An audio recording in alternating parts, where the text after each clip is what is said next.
Frères et sœurs dans le Seigneur, je vous salue dans le nom tout-puissant de notre Seigneur et Sauveur Jésus-Christ, la parole faite chair. Et c'est cette parole-là que nous allons partager aujourd'hui. Mais avant de partager cette parole, prions le Seigneur. Éternel, tu es Dieu, et tu nous dis dans le psaume 19 que ta parole est parfaite, elle restaure l'âme. Ton témoignage est véritable, il rend sage l'ignorant. Les ordonnances de l'Éternel sont droites, elles réjouissent le cœur. Ta parole est plus précieuse que l'or, que beaucoup d'or fin. Ta parole est plus douce que le miel. Et pour qui les observe, les avantages sont nombreux. Donne-nous, Seigneur, en ce jour, de partager ta parole et de nous conformer à elle au nom de Jésus-Christ. Amen. Aujourd'hui, nous allons parler de la mission, du travail de l'Église, du boulot de l'Église. Et nous allons nous appuyer sur les paroles que Jésus a dites avant de quitter ce monde. Dans Matthieu 28, versets 18 à 20, qui dit ceci. Jésus s'étant approché leur parla ainsi. Tout pouvoir m'a été donné dans le ciel et sur la terre. Allez, faites de toutes les nations des disciples, les baptisant au nom du Père, du Fils et du Saint-Esprit, et enseignez-leur à observer tout ce que je vous ai prescrit. Et voici, je suis avec vous tous les jours jusqu'à la fin du monde. Les chrétiens, frères et sœurs, ont reçu ordre d'aller et de faire de toutes les nations des disciples, de les accueillir dans la communauté chrétienne par le baptême et de leur faire connaître l'enseignement de leur maître, nous dit ce passage que nous avons lu en Matthieu 28.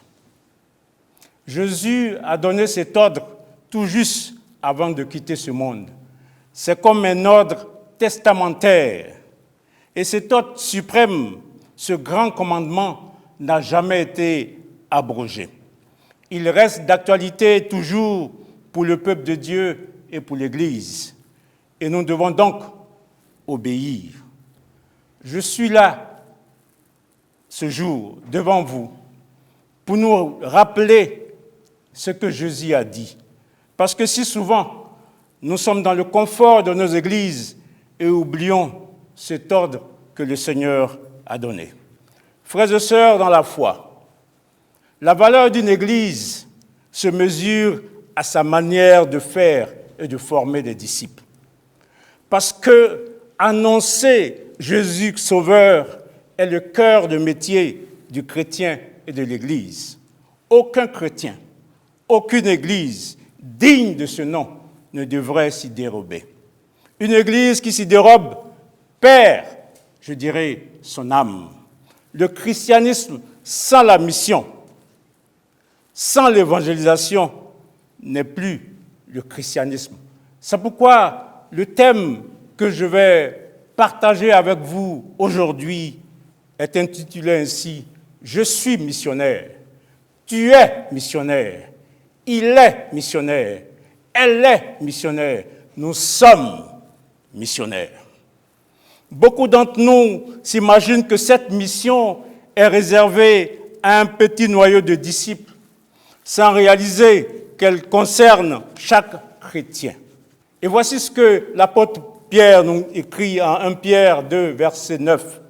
Vous êtes une race élue, un sacerdoce royal, une nation sainte, un peuple racheté, afin d'annoncer les vertus de celui qui vous a appelé des ténèbres à sa merveilleuse lumière. Et l'apôtre Paul renchérit en ces termes dans 1 Corinthiens 9, 16 en disant « Si j'annonce l'évangile, ce n'est pas pour moi un sujet de gloire, c'est une nécessité, c'est une obligation qui m'est imposée. Malheur à moi si je n'annonce pas la bonne nouvelle. » Et Jésus-Christ nous l'affirme dans Luc 9, verset 6, « Quiconque aura honte de moi et de mes paroles, le Fils de l'homme aura honte de lui quand il viendra dans sa gloire. Frères et sœurs, une des raisons pour lesquelles si peu d'églises se lancent dans l'évangélisation et la mission, c'est qu'elles se posent la mauvaise question. Très souvent, la première question qu'elles posent est « Combien cela va nous coûter ?» La bonne question est « Qui sera touché ?» Frère, combien vaut une âme? Savons-nous le prix d'une âme? Nous demande le cantique Gloire à Dieu 518. Écoutez l'appel du berger, il sait ses brebis en danger. Il les appelle avec amour, en espérant leur retour. Cherchons-les, cherchons-les. Savons-vous le prix d'une âme? Oui, frères et sœurs, savons-nous le prix d'une âme? Le prix d'une âme est inestimable. C'est le prix que le Fils de Dieu a payé en quittant sa gloire céleste pour revêtir une forme humaine. C'est ce que le Fils de Dieu a payé en arpentant les sentiers, les montagnes et les villages pour annoncer la bonne nouvelle du royaume de Dieu. Le prix d'une âme, c'est ce que le Fils de Dieu a payé en subissant la méchanceté et la jalousie des chefs juifs. Le prix d'une âme, c'est ce que le Fils de Dieu a payé en subissant la trahison de ses proches.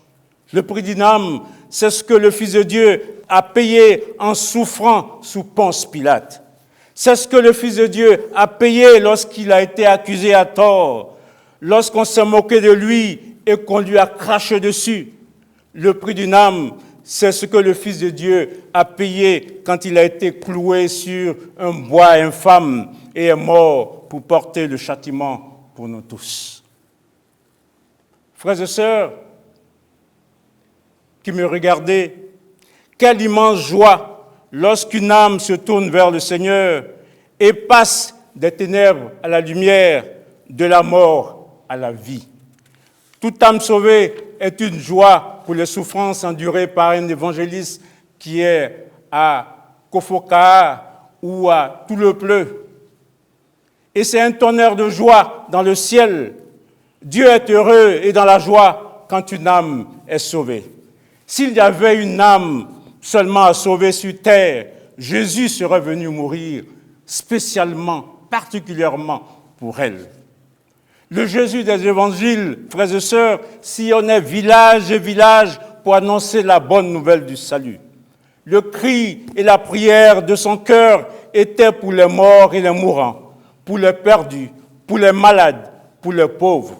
Oui, notre Seigneur est venu dans le monde pour chercher, pour récupérer et sauver ceux qui étaient perdus.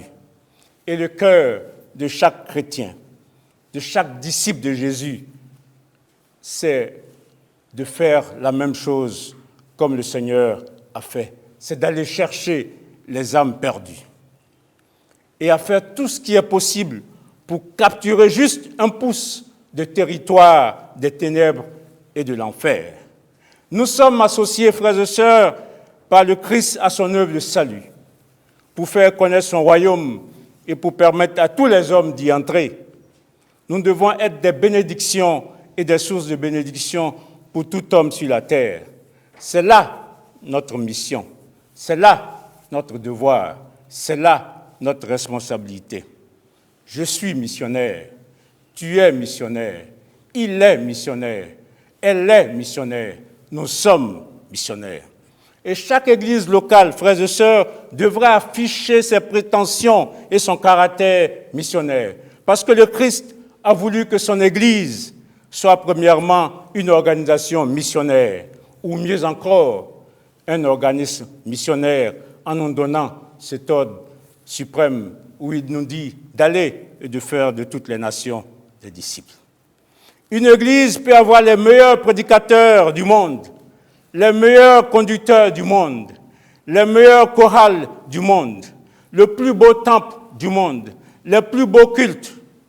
Si tout cela, frères et sœurs, ne concourt pas à gagner des âmes, à faire des disciples, cette Église a raté sa vocation et son métier. Une Église qui oublie la mission ou qui la fait passer en second plan perd son âme et sa vocation. Comment une Église, frères et sœurs, qui n'a pas la vision du fardeau des âmes, du fardeau de la mission, peut-elle être l'épouse du Christ? Si ton époux est missionnaire et que toi, en tant qu'épouse, tu n'es pas missionnaire, peux-tu te réclamer être vraiment l'épouse de cet époux? En 1850, David Livingstone, un des pionniers missionnaires en Afrique, écrivit à sa sœur Agnès, c'est moi aussi, et je lis, « Que jamais nous ne considérions l'obéissance à l'ordre du roi des rois, que nous avons lu en Matthieu 28 tout à l'heure, comme un sacrifice. Alors que les hommes du monde considèrent l'obéissance aux ordres de leurs gouvernants comme un honneur. Je suis missionnaire au plus profond de mon cœur et de mon âme. Dieu n'avait qu'un fils, et il fut missionnaire et médecin. Je ne suis qu'un pâle reflet de ce qu'il fut. C'est à cette tâche que je veux consacrer ma vie. C'est en l'accomplissant que je souhaite mourir. » Fin des citations. Être missionnaire, frères et sœurs, ne signifie pas qu'il faut nécessairement partir évangéliser. Le missionnaire, c'est aussi celui qui soutient par la prière, par l'hospitalité et la visite accordée aux missionnaires sur le champ, sur le terrain missionnaire. C'est celui aussi qui fait des dons financiers et des dons matériels. Je suis donc missionnaire. Tu es donc missionnaire. Elle est missionnaire. Il est missionnaire. Nous sommes missionnaires. Répétons, frères et sœurs, cela à souhait, car c'est là notre vocation à tous. À bon entendeur, le salut en Christ. Amen. Nous prions le Seigneur. Mon Dieu, donne-nous de lever les yeux et de voir la moisson qui est mûre dans ce pays. Des âmes à gagner à Christ dans ce pays. Des personnes qui meurent sans Dieu dans ce pays. Nous confessons honteusement que nous n'avons pas toujours obéi à cette injonction suprême d'aller faire de toutes les nations des disciples et d'annoncer la bonne nouvelle de Jésus-Christ. Remplis-nous donc d'audace et de zèle pour apporter ton message aux autres et à soutenir la mission. Je te remercie de nous permettre d'obéir au commandement suprême et de contribuer dans une certaine mesure à façonner la destinée éternelle d'une personne. C'est dans le nom tout-puissant de Jésus, ton Fils bien-aimé, le missionnaire par excellence, que j'ai prié. Amen.